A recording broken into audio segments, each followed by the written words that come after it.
It's the Ambiguously Blind podcast with your host, a guy that's great at hearing, but terrible at listening, John Grimes. Hey, greetings. Welcome back. Thanks for tuning in, subscribing, and supporting our little podcast experience. We've talked about music several times on the podcast, but we're going to take it to the next level with this episode. We're going to hear from a budding Dallas, Texas area musician named Remy Reilly, who I recently discovered on my local radio station. And if you want to know more about Remy, there'll be links to her social media and music platforms at the website ambiguouslyblind.com. But for now, we got the real deal, so let's just talk to Remy. Hey, Remy, thanks for joining the Ambiguously Blind podcast. Hey, thank you for having me, John. I got to be honest with you here and tell you that you're the first rock star I've had on the podcast. Are you kidding? Really? Yeah. Like musician-wise? Yeah, you're the first. That is awesome. Well, I'm honored. Yeah, I'm pretty excited about it. I found you. I listened to our local radio station called KXT. For anybody that wants to find a good radio station, they play really tremendous music. And I have on my phone the Shazam app, and I'm constantly Shazamming, if that's a verb, songs that KXT plays, because I really dig just about everything they play. And I actually heard a song. I didn't know it was you. I heard it, but I didn't have a chance. Like I was doing something else, and I was like kind of like jamming out to it. And before I could get my phone and find out who it was, it changed, and they didn't say it. And so, like, I don't know, a few weeks later, I heard it again. I was prepared, and I Shazammed it, and I was like, Remy Reilly. I don't know who that is. And my little music dork brain starts looking around and poking around. And then I heard a couple weeks later, it was International Women's Day. Are you familiar with that? I am. Sometime in March. They played your song, another song of yours that I hadn't heard either. And then, like, you had a little audio clip that came on and said, hey, this is Remy Reilly, and, you know, something like that. And I was like, wait a minute. She is local. She's a Dallas rock star. Yeah. So then I just did some more digging, and I was like, man, I want to talk to this. I want to talk to this girl. So here we are. That is so cool. I have to agree with you. I think over 50% of my Shazams are from KXT. Yeah, I believe it. They just play some different stuff that I probably would have never heard on my own. They bring a lot to the table. Yeah, I'm constantly Shazamming songs from KXT and always learning new things. So A+ for KXT. And they also have a mobile app, so if you're somewhere besides Dallas, you can pick them up pretty much anywhere that you can get a data connection. But I love KXT. Yes, I do too. You could also donate to them too. They're amazing. They are a listener-supported radio station, so they do need some support. So it's kxt.org, I think. Yes. I think is what it is. Yeah, kxt.org. Okay, so let's talk about music. Remy, take me back to like your earliest memories of music. Like, were you in a car with your parents, or did you hear it at home, or when did you become aware of music? Well, I think my earliest memory of music would be at all of the concerts my dad used to take me to. My dad was a record promoter for Hollywood Records, which is Disney's record company. And he always had these artists on his label. Well, not his label, but the label he worked for. Mm-hmm. He always had artists that would have shows around here, and he would always take me with him to see the shows. So there you go. My earliest memory is just concerts. And my earliest memory, though, at those concerts is at a Jesse McCartney concert. And I was snapping my fingers to the beat. And my parents were like, oh my God, why is my baby doing that? And they were like, man, I wonder if she'll be a musician. And look at you now. And look at me, because I didn't even want to do this. So how old do you think you were when that happened? Oh, I was a fresh baby, like 1.5, 2. Okay, yeah. Well, that would explain a lot then, yeah. It does. Plus what your dad did too. So there was lots of concerts you went to then. Was that like a family deal? Yeah. My dad, I mean, working for Disney, he had all these kid-friendly artists. Like, he had Hannah Montana and Jonas Brothers. Like, as a little girl, it would have been every girl's dream, like, just to go and do that. And you went to all those? Yeah, I did. I got to meet Hannah Montana when she was Hannah Montana. Okay, yeah. It was really cool. Oh my gosh. So, like Yeah. when you're meeting Hannah or any of the Jesse or any of the Jonas brothers or whatever, did you, or even when you're watching them, you just look at them, and you're like, man, that's pretty cool. I think I'd like to do that. You know what's funny is I never wanted to be a musician, nor did I ever want to be at those shows. And it always like was a hassle for me. I'm like, Remy, why?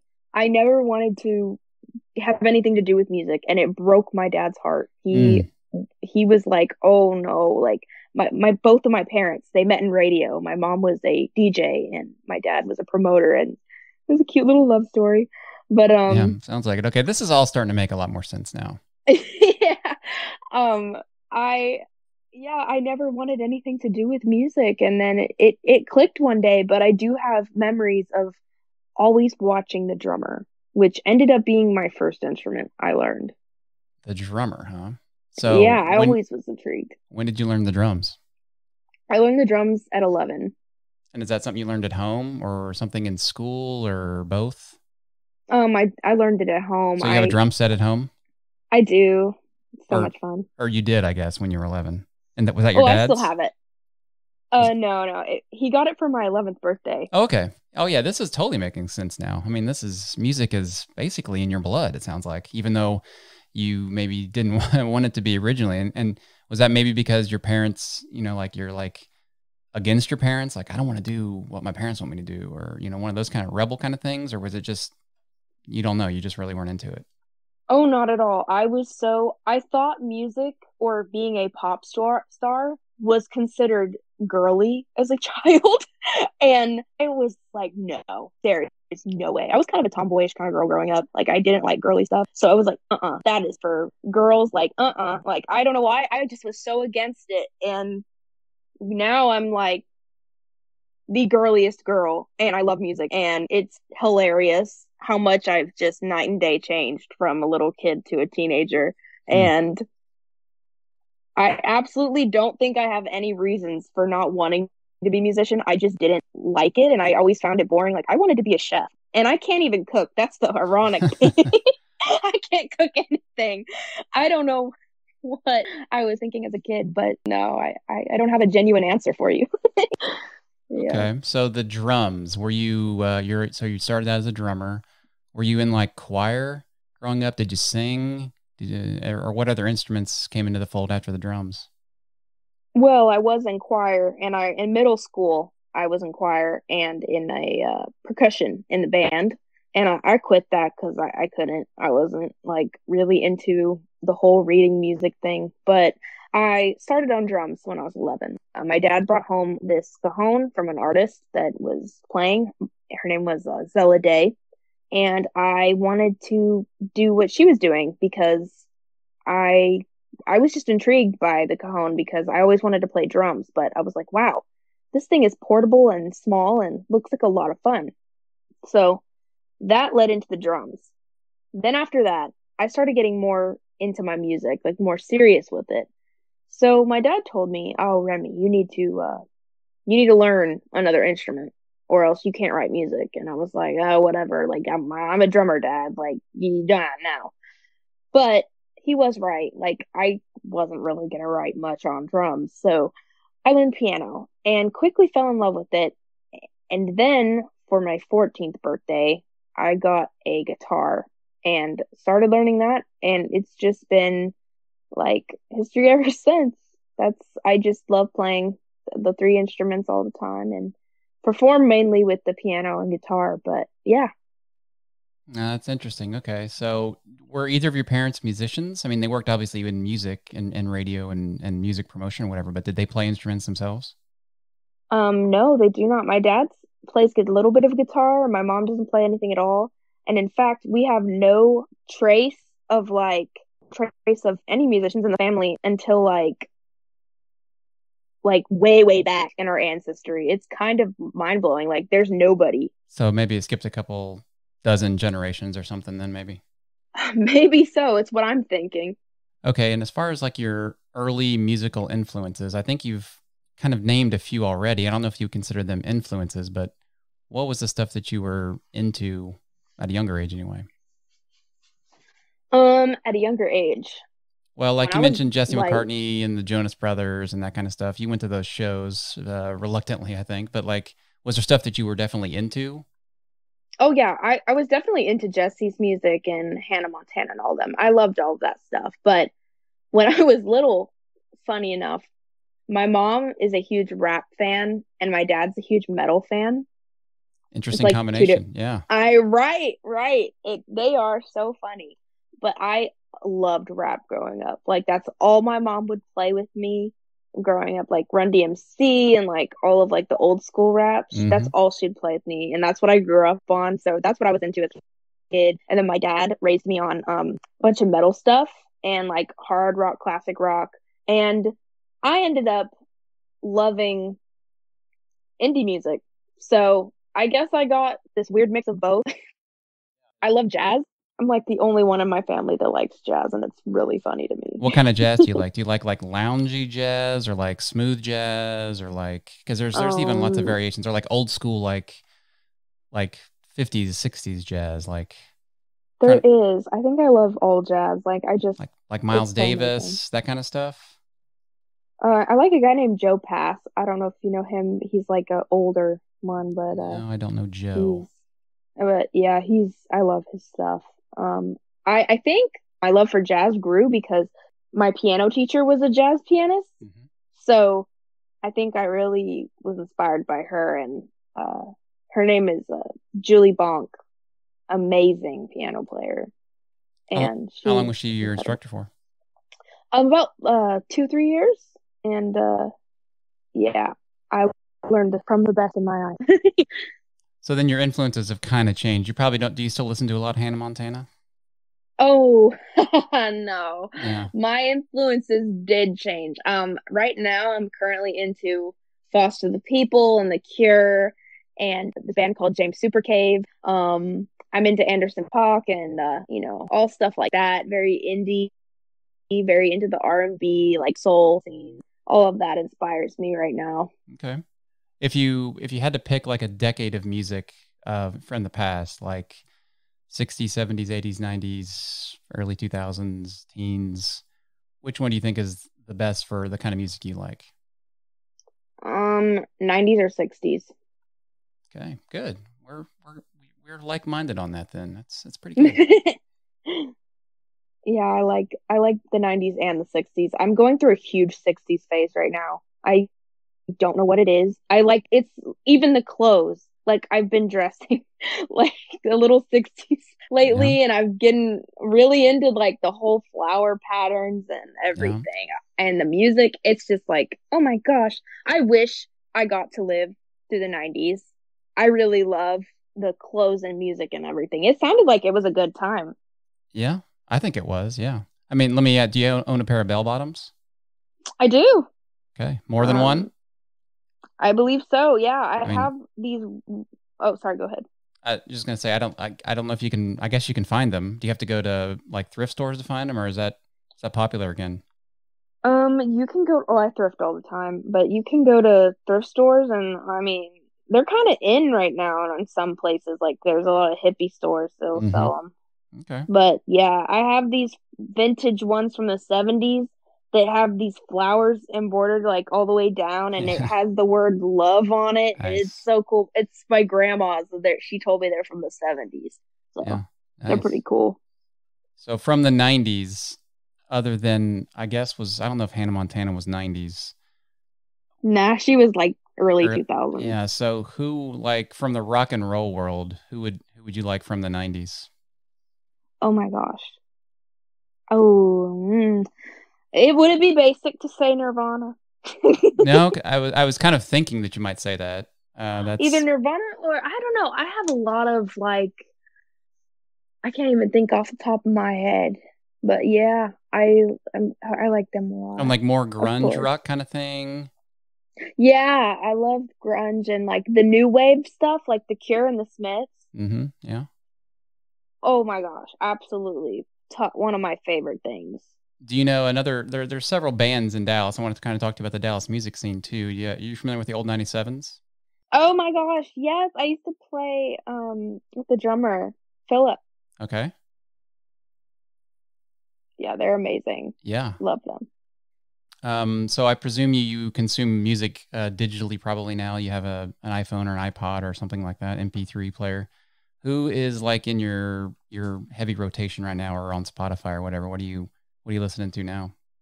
I think my heavy rotation right now would be definitely Foster the People and James Super Cave and The Cure. I really enjoy ZZ Ward. And then I know, let's see, Anderson .Paak again. Yep. Definitely.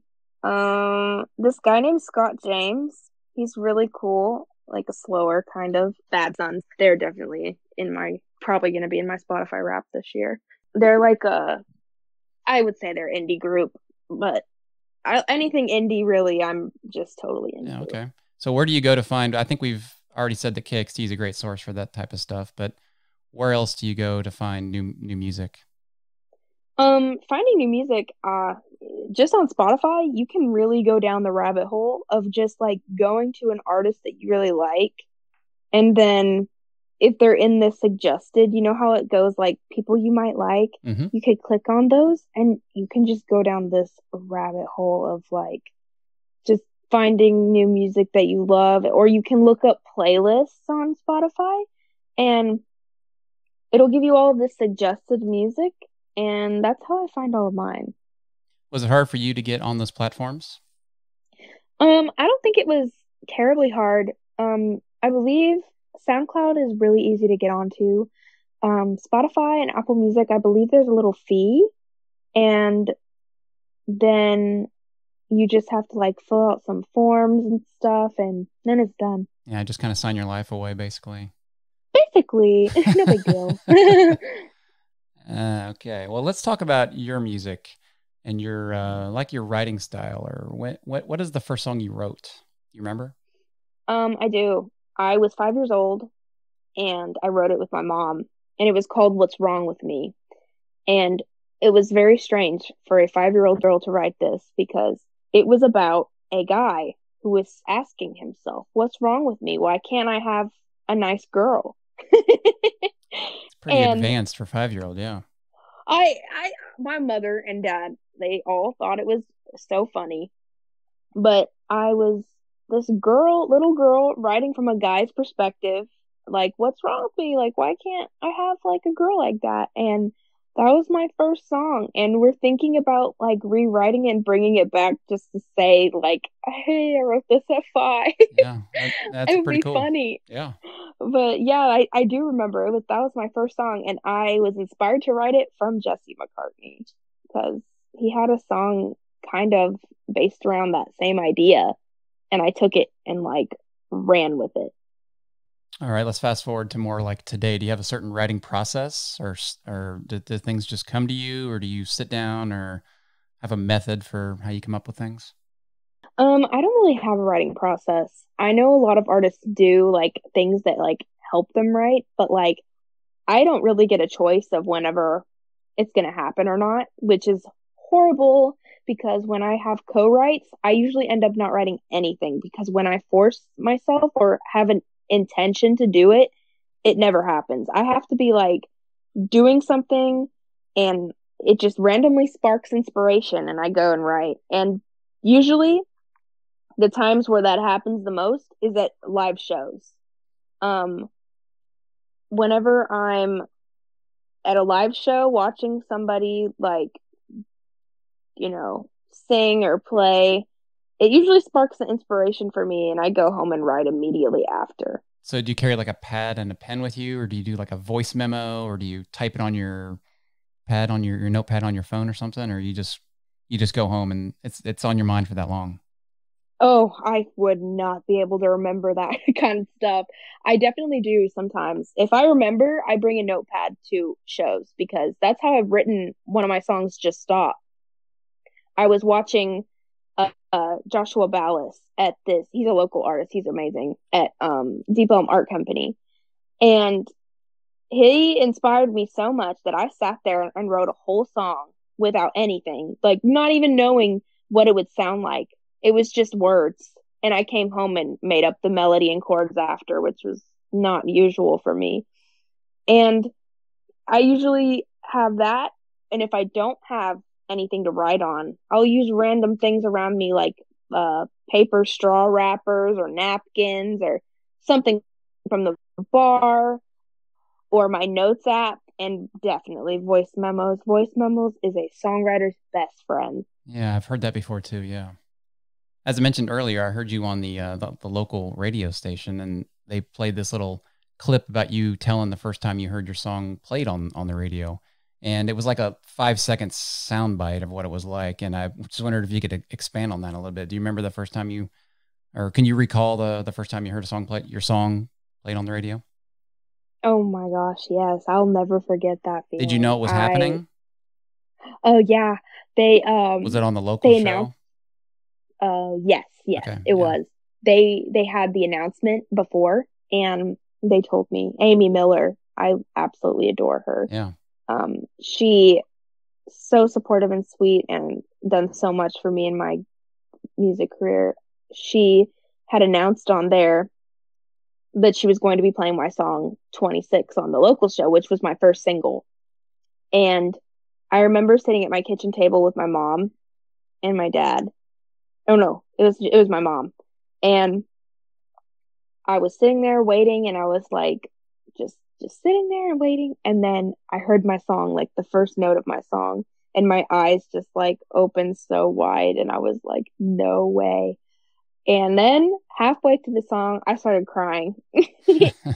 I just couldn't hold it. And I was so happy. Yeah. And I felt so accomplished and just like, wow, oh my gosh, I can't believe that's me.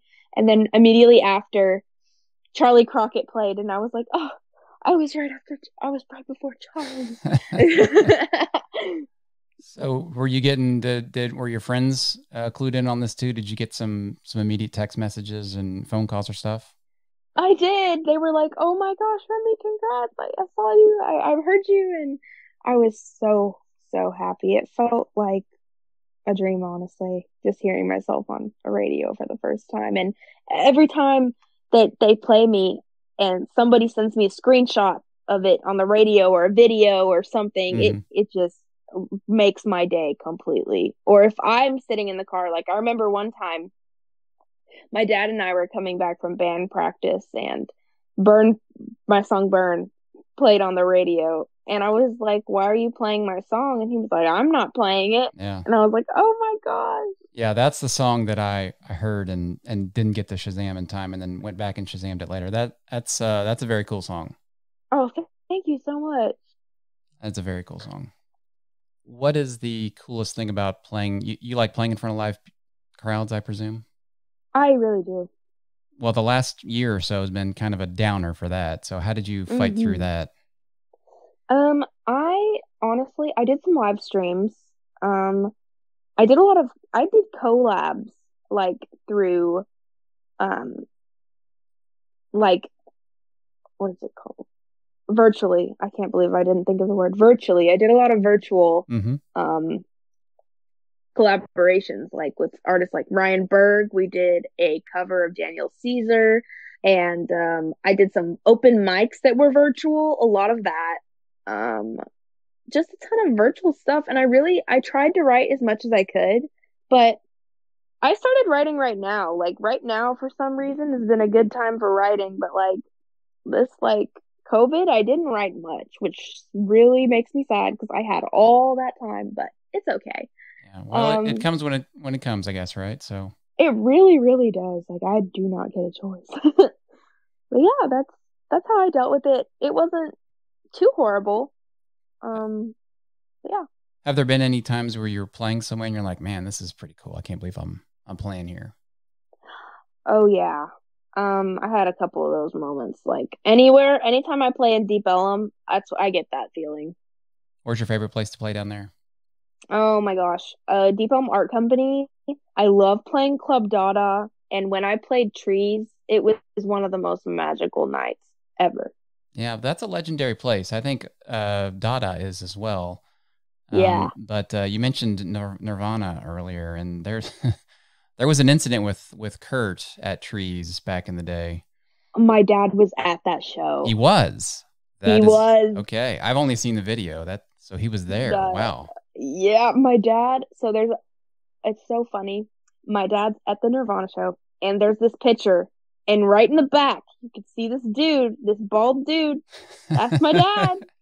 I was like, that's him. Amazing. Oh, it was amazing. And he's just smiling in the picture, and it's great. He's just like enjoying the show, and I'm like, oh my gosh. Now, was he there on a professional basis, or was he just there because he liked Nirvana, or both? Oh, I think probably both. I don't really remember the story if I can remember, but I believe both. Maybe him and a music friend were going. Usually that's how it works with my dad. He usually is going because it's his artist or a friend's artist. Yeah.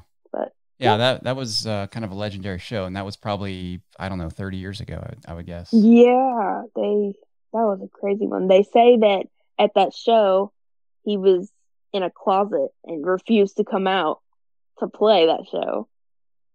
And yeah, that's what my dad told me. Yeah, well, he ended up pretty bloody at the end of that thing. Oh, he did. And apparently the soundboard was like destroyed. Or something. Yeah, I think a lot of, for sure, the guitars were destroyed by the end of all of his shows, but that was a particularly violent ending for Kurt. He was, man, I don't know how to describe Kurt Cobain. I don't know him well enough to describe him really anyway, but yeah, he's different. I love the dude, but the sound guy at Trees was telling me the story because I had to ask while I was waiting for the show to begin, my show to begin. Sure. I was like, I just had to ask, like, whenever they started talking about it. And so what did he tell you? Well, he told me that after he got in a fight with like one of the bodyguards or something like that. Yeah. And like as they were leaving, he like tried to the bodyguard like literally tried to like punch his car like through the window or something. And I was like, no way. Like the fight like just the violence continued afterwards. Like it was still going on. Like it was a crazy night. Like I just wonder what was going through his head that night, or what might have caused all of that. Yeah. I don't really remember. I don't remember the full story of how that happened, but that's what he told me. Yeah, well, he had some issues, as we all have issues, but I think there was probably some influence of some external things there, like some drugs and things that probably got that escalated a little beyond where it needed to be. But the music, I presume, was pretty good that night, unless he was just not in his place his happy place to play or whatever. But maybe that's a question I should ask my dad if it was good. Yeah, if he was in the closet, I didn't know he was pouting or whatever beforehand or didn't want to play, but hopefully he can put his game face on when he gets out there. But yeah, that was a weird ending. Yeah. Okay, Remy, so tell me what you're working on now. Right now I'm currently working on my second EP and some collaborations with some local Dallas artists and some other producers. So I have a few singles coming out and an EP, which all of them do not have a release date yet, nor do they have names. So I will be very excited to announce that when they do. Okay, cool. And where's the best place for people to find your music? The best place for people to find my music is anywhere on a music platform or on YouTube at Remy Reilly. That's RemyReilly. Okay, Remy. Well, thanks a bunch for joining. Well, thank you so much for having me. Hey, let's play one of your tunes. Yeah.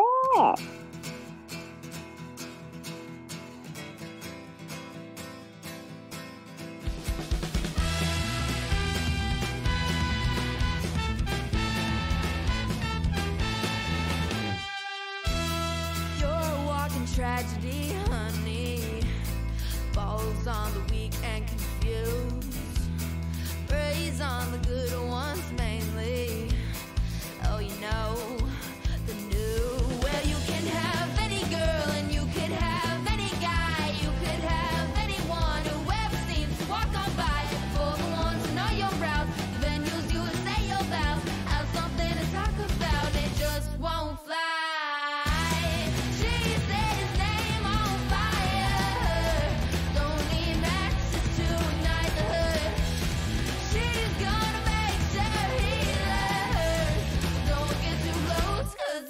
truth burns.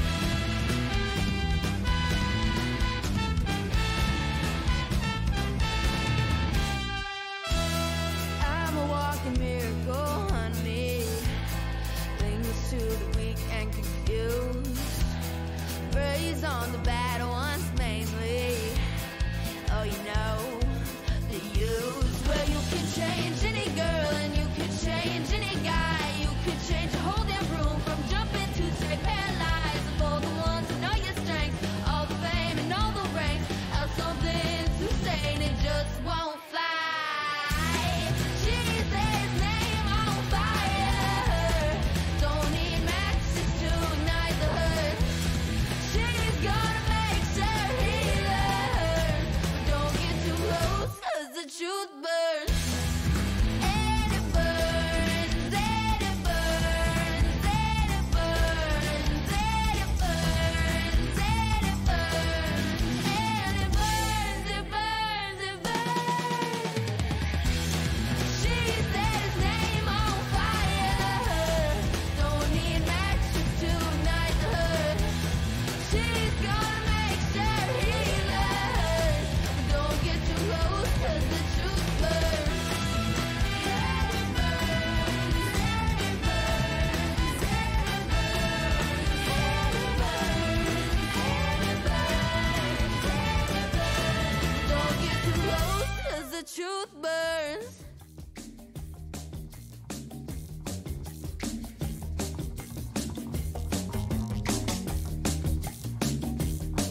Thanks for spending time with the Ambiguously Blind podcast. Please rate and write a review wherever you subscribe. And for a complete transcript of this episode, connect and share with us at ambiguouslyblind.com.